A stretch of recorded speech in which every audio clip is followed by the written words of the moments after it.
નમસ્કાર વિદ્યાર્થી મિત્રો, સ્વાગત છે તમારું આજના નવા વિડીયોમાં।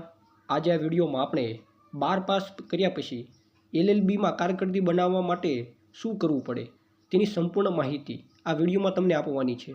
તેથી આ વિડીયોને અંત સુધી જરૂર જોજો અને જો તમે ચેનલ ઉપર નવા આવતા હોય તો ચેનલને પણ સબસ્ક્રાઇબ કરવાનું ભૂલશો નહીં, જેથી આ ચેનલ ઉપર તમને આવી જ એજ્યુકેશનને લગતી તમામ જાણકારી મળતી રહેવાની છે।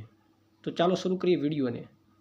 સૌપ્રથમ તો 12મું પાસ કર્યા પછી તમારે LLBમાં કારકિર્દી બનાવવા માટે મુખ્યત્વે ઇન્ટિગ્રેટેડ લો કોર્સનો વિકલ્પ ઉપલબ્ધ છે અને તેની સંપૂર્ણ પ્રક્રિયા નીચે મુજબ છે।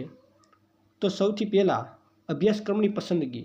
તો તમે ધોરણ 12 પછી તમે 5 વર્ષનો ઇન્ટિગ્રેટેડ કોર્સ કરી શકો છો। આમાં ગ્રેજ્યુએશન અને લો બંનેની ડિગ્રી સાથે મળે છે, જેમ કે BA LLB એટલે કે આર્ટ્સ સાથે લો, ત્યારબાદ BCom LLB એટલે કે કોમર્સ સાથે લો, ત્યારબાદ BBA LLB એટલે કે મેનેજમેન્ટ સાથે લો અને BSc LLB એટલે કે સાયન્સ સાથે લો। હવે મિત્રો, પ્રવેશ પરીક્ષાઓ એટલે કે ભારતની ટોચની યુનિવર્સિટીમાં એડમિશન મેળવવા માટે તમારે પ્રવેશ પરીક્ષા આપવી પડે છે, જેમ કે નેશનલ લો યુનિવર્સિટીમાં પ્રવેશ માટે, દિલ્હીની નેશનલ લો યુનિવર્સિટી માટે અને ઘણી ખાનગી કોલેજો માટે પણ।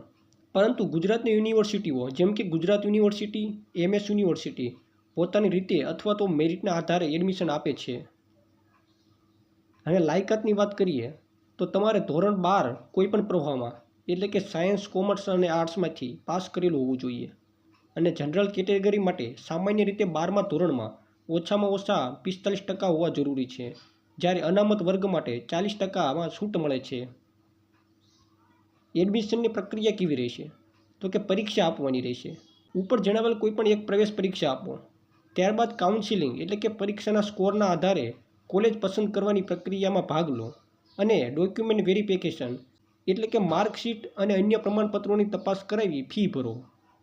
હવે મિત્રો, તમે જો LLBનો કોર્સ પૂરો કરી રહ્યો છો, ત્યારબાદ તમારે કારકિર્દીની તકો શેમાં રહેલી છે? તો LLB પૂર્ણ કર્યા પછી તમે આ મુજબ આગળ વધી શકો છો। તો તમે વકીલાત એટલે કે બાર કાઉન્સિલની પરીક્ષા આપીને કોર્ટમાં પ્રેક્ટિસ કરી શકો છો, ત્યારબાદ જજ એટલે કે સિવિલ જજની પરીક્ષા આપી શકો છો, ત્યારબાદ કોર્પોરેટ લોયર એટલે કે મોટી કંપનીઓમાં લીગલ એડવાઇઝર તરીકે પણ કામ કરી શકો છો અને સરકારી નોકરી એટલે કે બેંક કે સરકારી વિભાગોમાં લીગલ ઓફિસર તરીકે પણ કામ કરી શકો છો। મિત્રો, નીચે આપણને એક નોંધ આપેલી છે કે જો તમે અત્યારે 12મું પાસ કર્યું હોય તો 5 વર્ષનો કોર્સ તમારા માટે શ્રેષ્ઠ રહેશે, કારણ કે તેનાથી તમારું એક વર્ષ બચશે અને જો તમે ગ્રેજ્યુએટ પછી LLB કરવાથી તમારે કુલ 6 વર્ષ લાગે છે।